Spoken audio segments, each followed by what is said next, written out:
सो dear students, welcome again. तो आप जानते हैं कि हम जो टॉपिक पिछले कई दिनों से डिस्कस करते आ रहे हैं तो that is growth and development. तो उसमें जो दूसरा टॉपिक है ग्रोथ हार्मोन्स, तो ये भी हमने लगभग कंप्लीट होने वाला है अब, क्योंकि आज इसमें जो टॉपिक हमने पढ़ना है that is abscisic acid.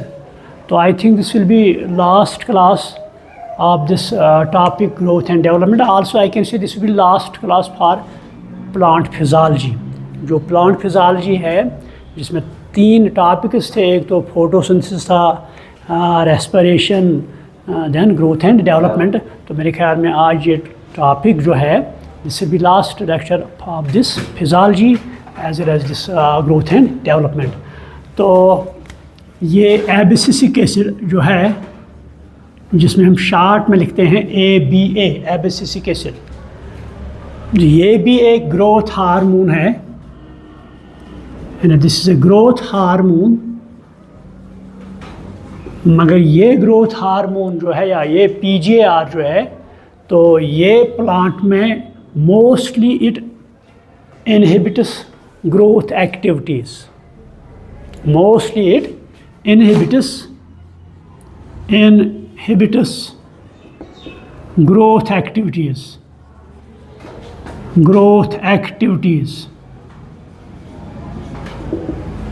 So on that behalf this is called as growth inhibitor. इसे हम ग्रोथ इनहिबिटर कहते हैं।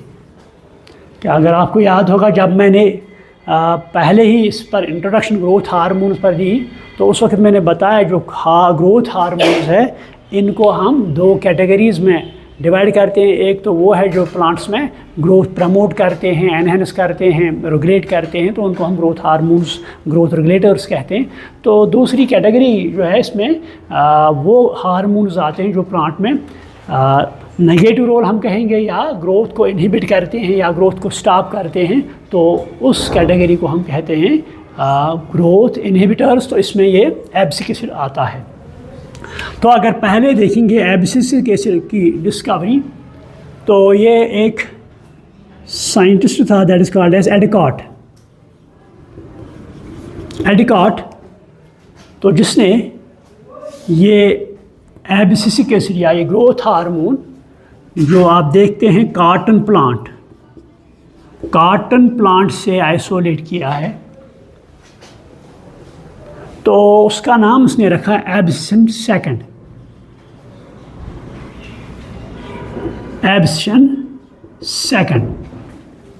यानी जो एबिसिसिक या हम कहेंगे ये हार्मोन कॉटन प्लांट से उन्होंने आइसोलेट किया, तो उसका नाम उन्होंने क्या रखा, एबिसिसन सेकंड। तो उसके बाद और एक साइंटिस्ट था that is called as Wareing या और इसके साथ था ईगल्स। तो इन्होंने मैपल ट्री जो है, तो मैपल ट्री जो है इसके लीव्स जो हैं, तो इन लीव्स से इन्होंने एक हार्मोन या केमिकल सब्सटेंस निकाला। तो उसकी एक्टिविटी क्या थी, डार्मेंसी करता था प्रोड्यूस या प्रमोट, तो उसको उन्होंने नाम रखा dormin. And they isolated another chemical substance from the leaves of maple tree, so they call it as dormin. तो उन्होंने इसका नाम डार्मिन। तो उसके बाद और 2 साइंटिस्ट आ गए, एक का नाम लियो था, तो एक का नाम क्रैनस था। उन्होंने जो कॉटन बॉल्स हैं या कॉटन प्लांट के जो फ्रूट्स हैं, जो कॉटन प्लांट होता है इसका फ्रूट जो है that is called as boll या कॉटन बॉल। तो इन्हीं में से इन्होंने एक केमिकल सब्सटेंस आइसोलेट किया। तो बाद में देखा गया ये आल चाहिए एबिसिसन सेकंड है, या ये डार्विन है या जो इन्होंने आइसोलेट किया, तो उन्होंने देखा कि इन सबों केमिकल सब्सटेंस जो है सबों का रोल एक ही जैसा है। तो इन सबों का रोल जब एक ही जैसा है तो इनको कहा गया these are called as abscisic acid. तो later on as it was found that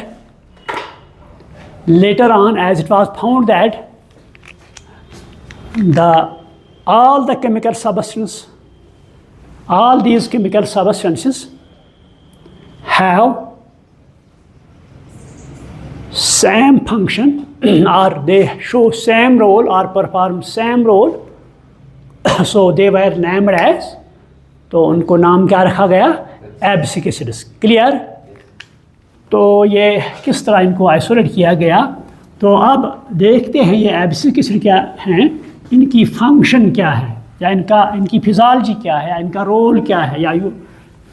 ठीक है, now we will discuss here physiology of abscisic acid, या आप लिखेंगे functions,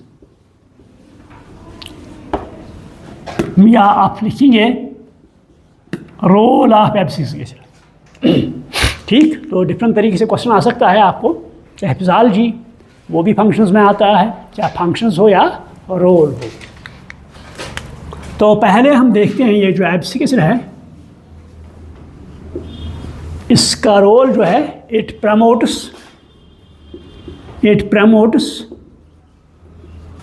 seed and bud dormancy. Seed and bud dormancy. It promotes seed and bud dormancy को। तो dormancy मैंने कल explain किया, ये वो फिनोमेना है जब सीड बनता है या बड बनता है तो ये कुछ वक्फा लेता है, उसके बाद जर्मिनेट होता है, या बड उसके बाद स्प्राउट होता है। तो ये जो वक्फा है, ये जो पीरियड है, रेस्टिंग पीरियड जो है, जिसमें जर्मिनेशन नहीं होती है सीड को, या जिसमें बड जो है स्प्राउट नहीं होता है टू फॉर्म ए फ्लावर, तो इस पीरियड को हम डॉर्मेंसी के तौर पर कहते हैं। क्लियर?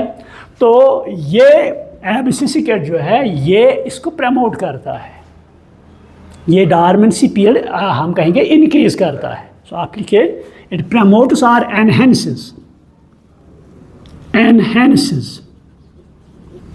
डॉर्मेंसी या सीड एंड बड डॉर्मेंसी। आप लिख सकते हैं, इट प्रमोट्स और enhances dormancy of seeds as well as buds. Clear?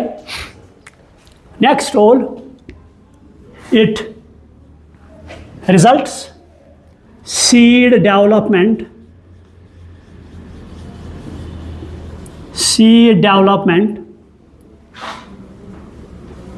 its maturation and differentiation.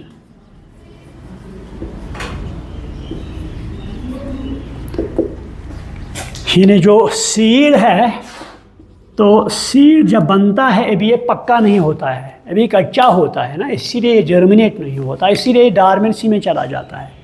तो ये एब्सिसिक एसिड क्या करता है, इस जो डॉर्मेंसी चूँकि एनहेंस करता है, तो उस दौरान सीड का डेवलपमेंट अच्छी तरह से होता है, सीड फुली तरह मैच्योर होता है, सीड में डिफरेंशिएशन अच्छी तरह से होती है। So that is why I right here the abscisic acid causes development of seed, its maturation as well as differentiation. Clear? ये पॉइंट क्लियर हुआ? नेक्स्ट पॉइंट आप लिखो, it promotes or enhances abscission of leaves, flowers and fruits. It promotes or enhances abscission of leaves, flowers and fruits. तो जब ये इनको promote करेगा तो ये जल्दी जल्दी लीफ फॉल होगा, फ्रूट फॉल होगा, फ्लावर फॉल ये जल्दी होगा। So abscission of leaves, flowers and fruits. Next, it enhances senescence in plants। तो प्लांट्स में सेनेसेंस मैंने पहले भी बताया एक प्रोसेस है जिसमें प्लांट का कोई भी पार्ट चाहे रूट हो, शूट हो, डैमेज होता है तो उस प्रोसेस को हम सेनेसेंस कहते हैं, क्योंकि प्लांट्स में एजिंग नहीं होती है, क्योंकि इनमें ग्रोथ थ्रू आउट लाइफ होता है। सो ये एब्सिशन ऑफ लीव्स हो, फ्रूट्स हो, फ्लावर्स, ये एनहेंस करता है। नेक्स्ट रोल इसका है, ये जो एब्सिसिक एसिड है ये क्लोजर ऑफ, यानी it causes closure of stomata.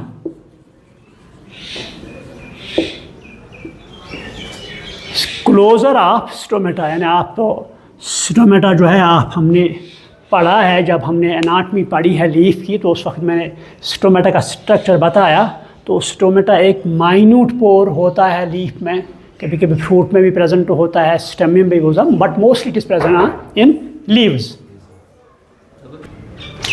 सो मैंने आपको बताया जो स्टोमेटा माइन्यूट पोर होता है जहाँ से गैसेस एक्सचेंज होती है, तो वाटर लॉस भी यहाँ से होता है ना। जब ट्रांसपायरेशन होती है तो वाटर लॉस होता है यहाँ से। तो ये एब्सिसिक एसिड जो है ये स्टोमेटा को क्लोज करता है, तो इसे प्लांट को फ़ायदा होता है। तो इसकी वजह से जो प्लांट है इट विल, ये जो हार्ड कंडीशन हो या जहाँ वाटर स्ट्रेस हो तो वहाँ पर इसको ये सस्टेन कर सकता है ये प्लांट वहाँ पर। ठीक है, तो आप ये लिखो, so this helps a plant to withstand in water stress conditions water stress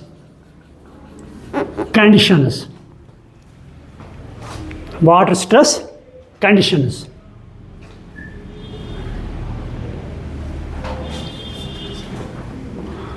सो इस बुनियाद पर इसका नाम दिया गया सिट्रस हार्मोन। इसको क्लोज कर। तो यहाँ पर हम थे, मैंने कहा जो ये एब्सिसिक एसिड है इसका रोल जो हम पढ़ रहे हैं अभी तो यहाँ मैंने कहा जो एब्सिसिक एसिड है it causes closure of stomata. ये तो प्लांट्स में जो लीफ है होता है जिससे तो आपने पढ़ा है स्टोमेटा, तो इस लीफ में स्टोमेटा होता है। तो स्टोमेटा से एक तो गैसेस एक्सचेंज होती है, दूसरा इसमें तो ट्रांसपायरेशन होती है। जब ट्रांसपायरेशन होगी तो वाटर लॉस होगा, जाहिर सी बात है। अगर कोई प्लांट वहाँ पे हो, डेजर्ट में हो या जहाँ पर वाटर स्ट्रेस हो, तो अगर वहाँ ज़्यादा ट्रांसपायरेशन होगी तो प्लांट को क्या होगा, ख़त्म हो जाएगा, मर जाएगा। तो उस वक्त के लिए जो एब्सिसिक एसिड है ये इसमें स्टोमेटा क्लोज कर देता है। जब स्टोमेटा क्लोज होगा तो ट्रांसपायरेशन नहीं हो सकती है। तो इसका मतलब है it will help to withstand in water stress conditions. यानी प्लांट को जहाँ पर वाटर स्ट्रेस हो, जहाँ पर वाटर की कमी हो, स्कैर्सिटी हो, तो वहाँ पर प्लांट इस हार्श क्लाइमेटिक कंडीशन में अपने आप को सर्वाइव कर सकता है ना। तो ऑन दिस बिहाफ ये जो क्या कहते हैं इसको, हार्मोन एब्सिसिक एसिड है, इसे हम सिट्रस हार्मोन भी कहते हैं। The abscisic acid is also called as stress hormone. तो इसे हम सिट्रस हार्मोन भी कहते हैं। तो ये ऑब्जेक्टिव भी आ सकता है ना। तो हमने 5 ग्रोथ हार्मोन पढ़े हैं, तो हो सकता है आपके जो एग्ज़ाम होगा, एंट्रेंस का हो या नीट का कोई भी हो, बोर्ड का हो, तो वहाँ पर आपको क्वेश्चन आ सकता है कि name the hormone which helps a plant to survive in stress conditions और where there is scarcity of water. तो उसको आएगा आंसर ABA। नेक्स्ट रोल इसका है, ये जो एब्सिसिक एसिड है it stops seed germination. It stops seed germination. Plant में जो जब हम सीड्स लेते हैं, सो करते हैं, तो वहाँ जर्मिनेशन होती है। लेकिन क्या होता है, कभी कभी प्लांट ये सीड है भी इसमें डेवलपमेंट नहीं हुई है अच्छी तरह, या उसमें अभी डॉर्मेंसी चल रही है, तो उस वक्त जर्मिनेशन इसमें नहीं हो सकती है। तो उस वक्त ये एबिसिक एसिड ये रोल प्ले करता है यहाँ से, तो ये यहाँ पर इसकी सीड जर्मिनेशन जो है स्टॉप करता है। So it stops seed germination. और एक रोल है, it also helps to withstand in desiccation conditions. Desiccation conditions. Desiccation conditions जो है, तो यहाँ पर प्लांट को सस्टेन करा देता है ये एबिसिक एसिड। नेक्स्ट रोल इसका है, ये एबिसिक एसिड जो है, ये इसका रोल अगेंस्ट हमने जिबरलिन पढ़ा है। तो जिबरलिन मैंने, अगर आपको याद होगा तो मैंने वहाँ कहा जिबरलिन जो है actually it starts to role at gene level, at gene level. तो जीन लेवल पर जब ये रोल प्ले करता है, उसका मतलब है डीएनए लेवल पर, तो यहाँ पर ये एमआरएनए बनाता है, एमआरएनए बनाता है। आपने प्रोटीन सिंथेसिस सुनी होगी है ना, प्रोटीन सिंथेसिस है ना, प्रोटीन सिंथेसिस। तो प्रोटीन सिंथेसिस एक प्रोसेस है जिसमें प्रोटीन बनता है, सेल में ये प्रोसेस होती है, सेल में राइबोसोम होता है, ये आपको 12th में पढ़ना है डिटेल में, तो जेनेटिक्स में प्रोटीन सिंथेसिस। लेकिन यहाँ पर शॉर्ट में बताऊँ आपको, प्रोटीन सिंथेसिस ये वो प्रोसेस है जिसमें प्रोटीन बनता है। तो इसमें 2 स्टेप्स होते हैं। एक स्टेप उसे कहते हैं transcription, that is called as transcription. दूसरा स्टेप जो इसमें होता है that is called as translation, translation. यानी फर्स्ट स्टेप इज ट्रांसक्रिप्शन। इसमें क्या होता है, इसमें जो डीएनए जो होता है वो आरएनए बनाता है, डीएनए आरएनए बनाता है। तो सेकंड इज ट्रांसलेशन, तो इसमें ये जो आरएनए है ये प्रोटीन बनाता है। अब समझ में आ गया? प्रोटीन सिंथेसिस में 2 स्टेप्स होते हैं, एक तो ट्रांसक्रिप्शन होता है, तो ट्रांसक्रिप्शन में क्या होता है, डीएनए आरएनए बनाता है। तो सेकंड इज ट्रांसलेशन, तो इसमें क्या होता है, जो आरएनए यहाँ बना ये प्रोटीन बनाएगा। तो आपको डिटेल में पढ़नी है कहाँ में, 12th में। तो यहाँ पर जब ये जिबरलिन जो मैंने पढ़ाया, तो ये it shows this role at gene level और डीएनए लेवल। ये तो यहाँ पर एमआरएनए बनाएगा, तो जो एमआरएनए है ये यहाँ पर प्रोटीन बनाएगा, प्रोटीन्स। तो ये प्रोटीन जो हैं ये डिफरेंट टाइप्स ऑफ एंजाइम्स देते हैं। जो जिबरलिन जो है इसका नॉर्मल फंक्शन क्या है, ये जीन लेवल पर या डीएनए लेवल पर काम करता है। तो यहाँ पर ये एमआरएनए बनाता है, तो mRNA different types of proteins बनाता है। तो वो प्रोटीन्स मॉडिफाई होते हैं, वो डिफरेंट एंजाइम्स देते हैं, that is called as lipase, amylase and protease, ये एंजाइम्स। तो जब सीड जर्मिनेशन होती है, तो सीड जर्मिनेशन में ये जो सीड होता है, एम्ब्रियो का अब स्प्राउट होना है, प्लांट बनाना है, तो इसको फूड मटेरियल चाहिए। तो फूड मटेरियल कहाँ से आएगा, इसमें जो फूड मटेरियल है दैट शुड गेट ऑक्सीडाइज्ड। इस एम्ब्रियो को एनर्जी चाहिए, तो एनर्जी फूड से मिलेगी, वो अंदर है सीड के। तो ये फूड ब्रेक डाउन होना चाहिए, तो ब्रेक डाउन किन से होगा, जिस एंजाइम से, है ना। लाइपेस ये फैट को ब्रेक डाउन करेगा, एमाइलेस कार्बोहाइड्रेट को ब्रेक डाउन करेगा, तो प्रोटीस ये प्रोटीन को ब्रेक डाउन करेगा और इसको एनर्जी मिलेगा। तो then there will be seed germination. ये किससे होता है, जिबरलिन से, नॉर्मल फंक्शन। तो ये एबिसिक एसिड जो है ABA, ये यहाँ पर हर्डल बनता है दूसरे स्टेप पर, ट्रांसलेशन पर। मैंने कहा प्रोटीन सिंथेसिस में क्या होता है, पहले ट्रांसक्रिप्शन, क्या बना, आरएनए, एमआरएनए बना। तो उसके बाद क्या हुई, ट्रांसलेशन।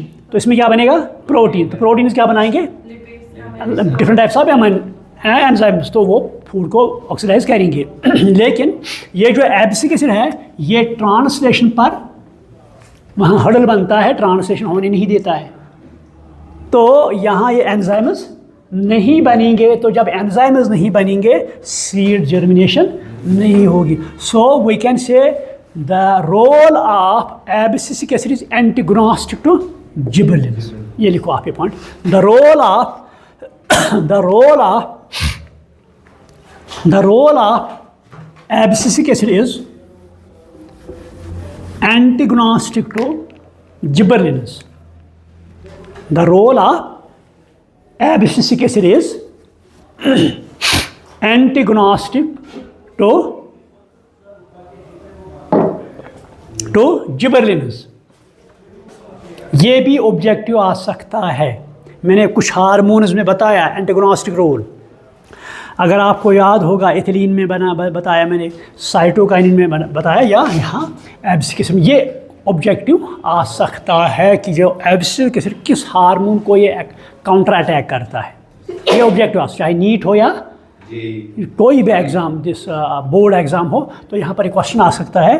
तो ये जो एब्सिसिक एसिड है ये किस ग्रोथ हार्मोन को काउंटर अटैक करता है? किसको करता है?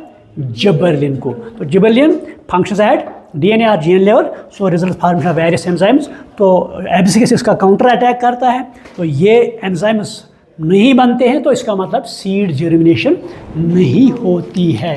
तो ये एब्सिसिक एसिड जो है ये प्लांट के लिए कभी कभी अच्छा रोल भी प्ले करता है, क्योंकि जब मैंने कहा वाटर स्ट्रेस हो या कोई और प्रॉब्लम हो वहाँ पर, तो उस वक्त ये जिबरेलिन जो एब्सिसिक एसिड रिलीज़ होता है, स्टोमेटा क्लोज होता है, तो प्लांट को सर्वाइव करने में रोल प्ले करता है। So these are different types of I can say functions ये जो एब्सिसिक एसिड प्ले करता है। तो I think this all over this abscisic acid, all over this physiology. Any question? तो यहाँ से आप घर जाएंगे, तो घर जाने के बाद आप खोलिए ग्रोथ एंड डेवलपमेंट, तो उसमें मैंने बहुत से टॉपिक्स पढ़ाए, तो गो थ्रू दोज टॉपिक्स। आप वहाँ देखिए कि आप में कोई पॉइंट ऐसा हो जो आपको समझ में नहीं आया है, या कोई पॉइंट मैंने छोड़ दिया, चाहे डिलिबरेटली छोड़ दिया या मैं भूल गया वो, तो प्लीज़ वो पिन पॉइंट कीजिए, तो मैं उसको फिर से डिस्कस करूँगा, तो आपको क्लियर वो कंसेप्ट करूँगा। तो आई थिंक ये जो फिजियोलॉजी है, चाहे वो रेस्पिरेशन हो, चाहे फोटोसिंथेसिस या ग्रोथ एंड डेवलपमेंट, ये कंप्लीट हुआ। तो कल से हम इंशाल्लाह कल से क्या करेंगे, जो लवर बॉटनी है वो हम कल ले लेंगे कल से, तो कल से वही स्टार्ट करेंगे। So I should stop over here. Any question, any confusion? So thank you.